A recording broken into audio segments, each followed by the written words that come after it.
Okay, now let's start our second video lecture. So the second video lecture, our topic is p-value and one-sample mean testing.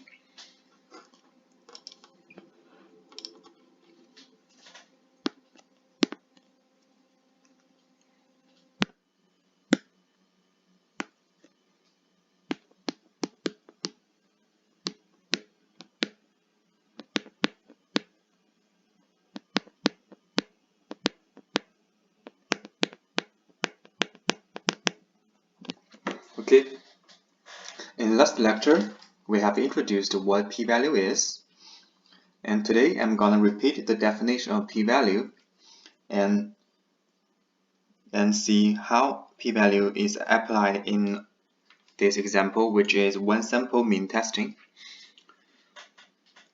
So firstly, let's see the formal definition of p-value.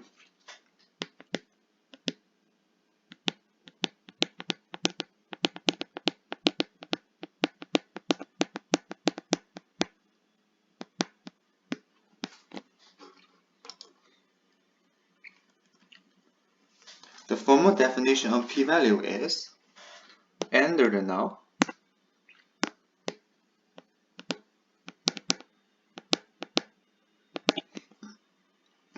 the probability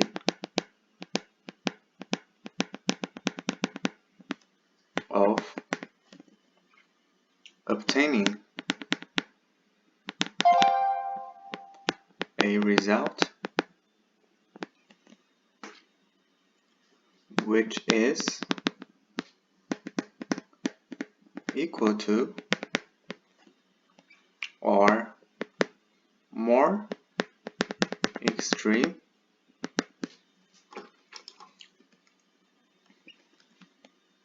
than what was actually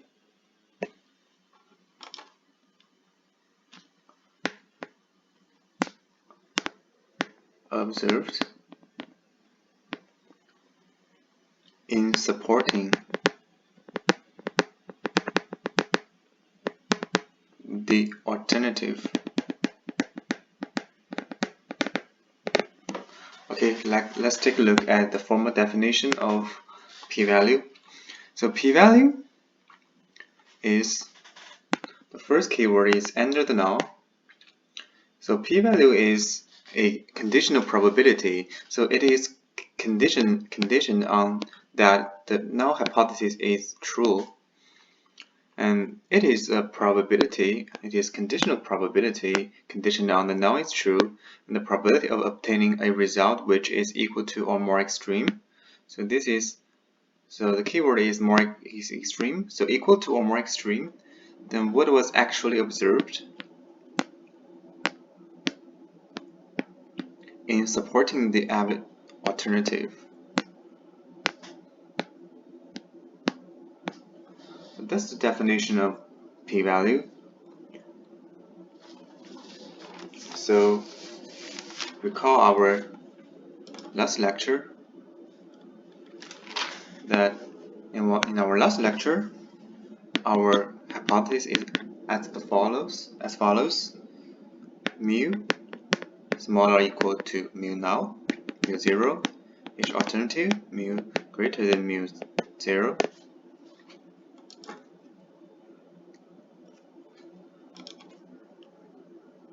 And we say that this probability capital X bar greater than small x bar given mu equals mu 0 is p-value.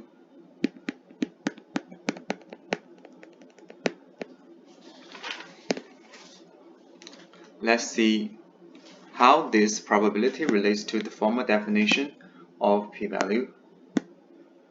So the definition is the p-value is under the null. So under the null appears here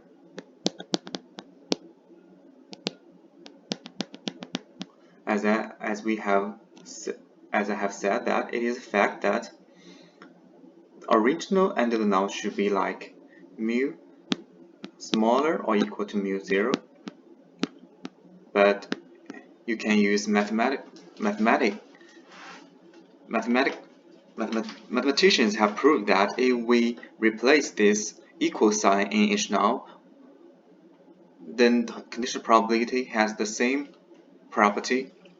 So we just write in this way instead of this way. Instead of this less or equal, we just write equal.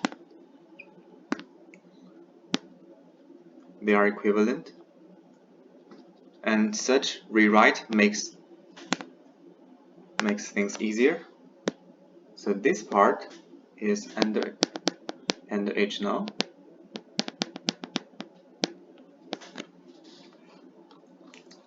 And the second part of p-value is obtain result which is equal to or more extreme. So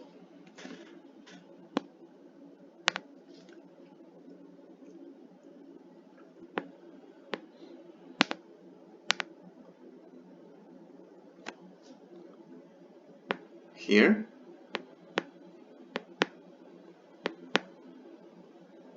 we see that this is a continuous distribution, so the equality sign that does not bother here.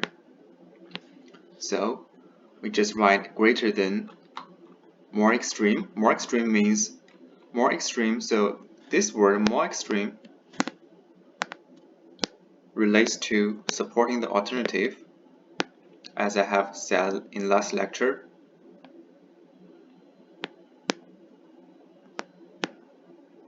Which means,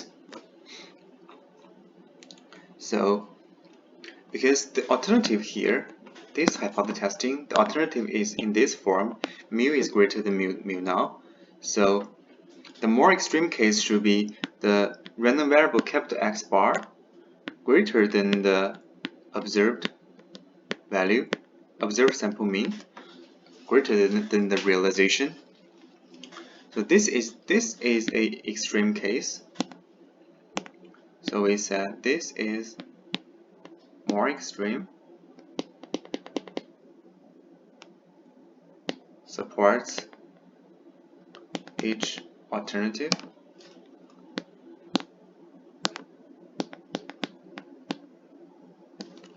So we have covered two parts of the formal definition of p-value. Then what was actually observed? So this is observed.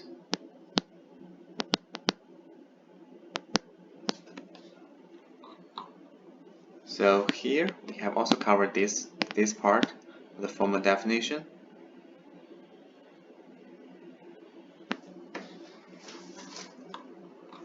So finally, it is a probability. So p-value, it is a probability.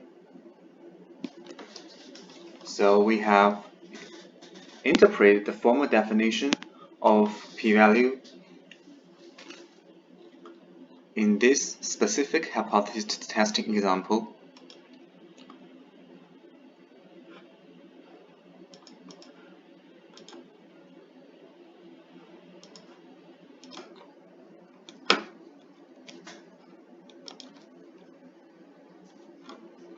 So after the introduction of formal definition of p-value, let's go into our main topic today, is one sample mean testing.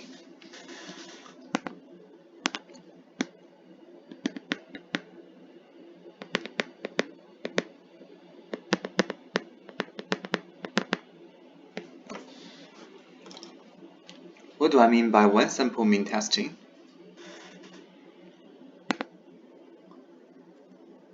So here, for mean testing, we are performing hypothesis testing about population mean, which is mu. Here, today's lecture we focus on the hypothesis testing of population mean mu for one sample.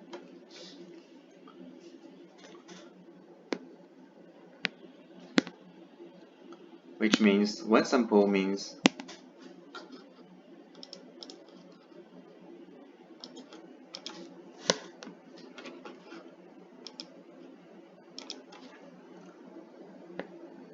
random sample, random variable, random sample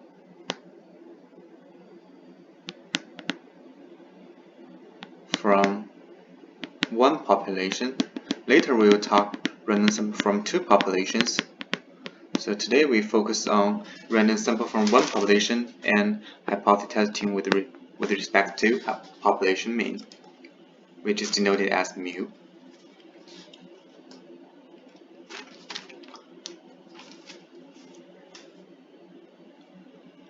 So let's firstly do review of what we have done for the video 1. For video 1, it is indeed a one sample mean testing. It is a right-sided hypothesis testing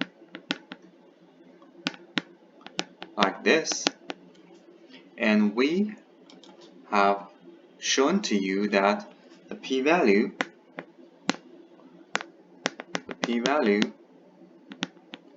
is p capital X bar greater than small x bar given mu equals mu null, the equal sign in null hypothesis.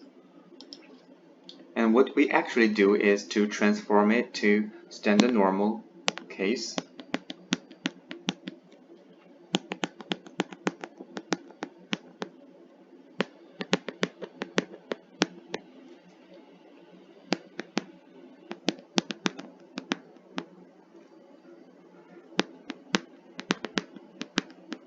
Standard normal case. So we usually denote standard normal random variable as capital Z. So this is just Z greater than small x bar minus mu null divided by square sigma divided by square root of n. So this is the p-value in this specific hypothesis testing.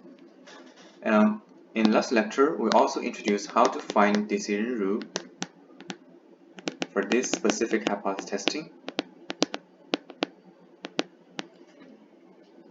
For decision rule, we begin with capital X bar greater than C given mu equals mu 0, which is the equal sign in null hypothesis.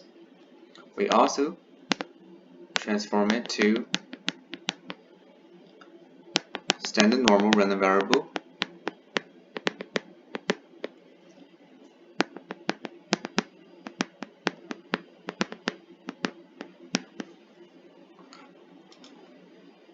Then we denote this standard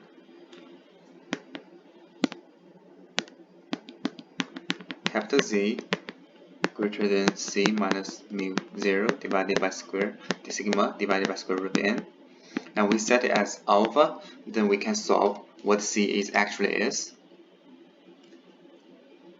So after review of this p-value and find decision rules, we find that essentially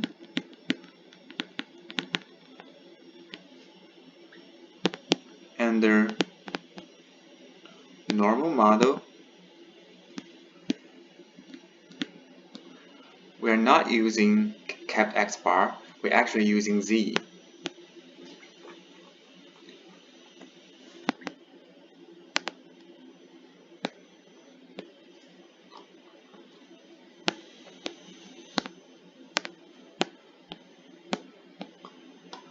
We're using Z, not X bar, actually, to perform such hypothesis testing.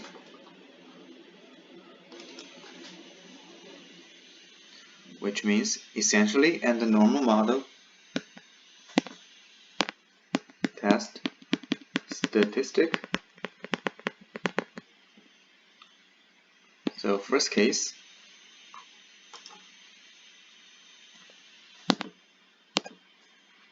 so we use this test statistic, capital Z equals capital X bar minus mu null divided by sigma divided by square root of n. In this following normal 0, 1. This is case sigma is known.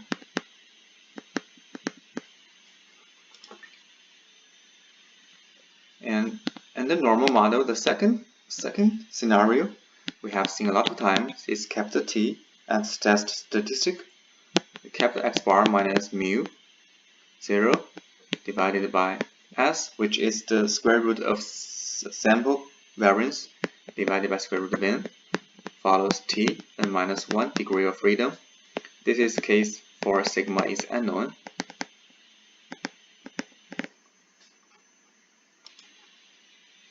So these are the two scenarios under normal model. So under non-normal model,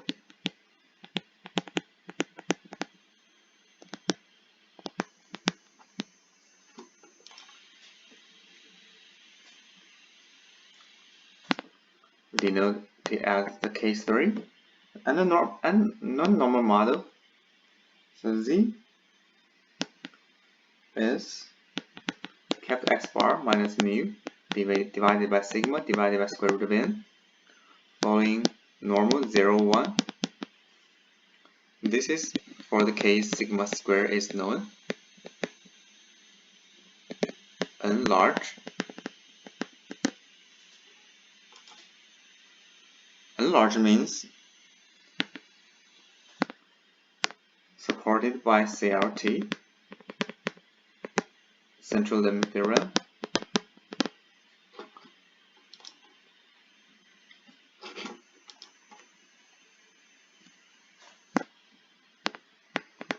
The fourth case is Z tilde equals X bar minus mu now divided by I divided by square root of n, follow normal 0, 1, sigma unknown,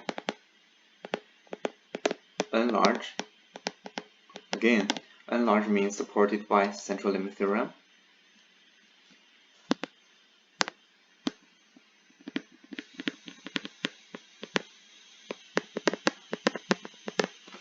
Okay, so into this lecture, for one sample mean testing, we will consider these 4 cases. So for normal model, we have 2 cases. One is sigma square is known, and the other one is sigma square is unknown. And the non-normal model supported by central limit theorem, we again have Z test statistic, which is normal 0, 1, while n is large, and Z tilde is also normal 0, 1, while n is large. Okay, so let's first see the case for right-sided test.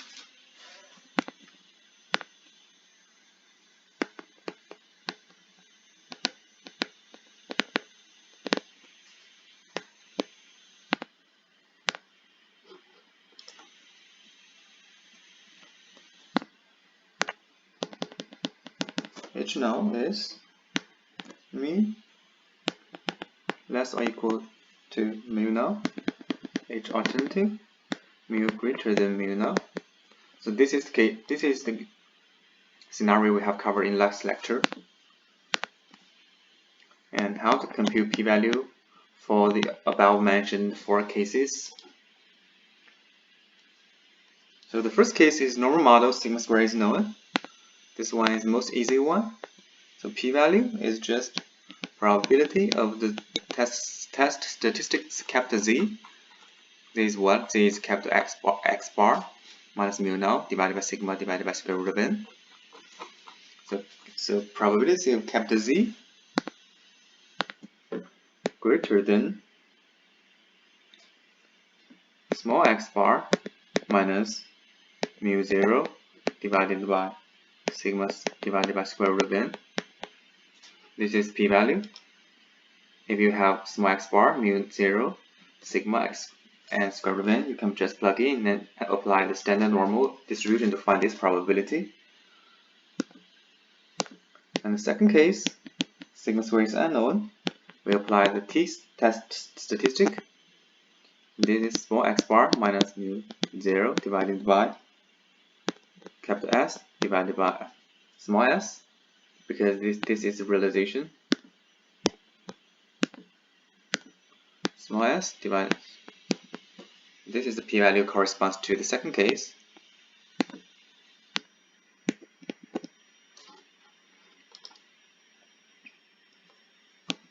And for third case, it is again the capital Z greater than x bar minus mu 0 divided by sigma divided by square root of n. And the fourth case, probability of Z tilde greater than x bar minus mu 0 divided by small s divided by square root of n.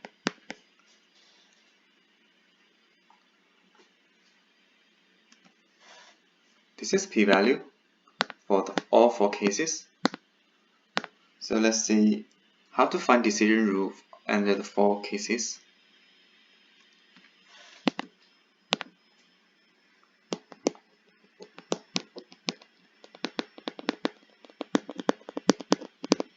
So what is decision rule? Decision rule is just, namely, find constant C to compare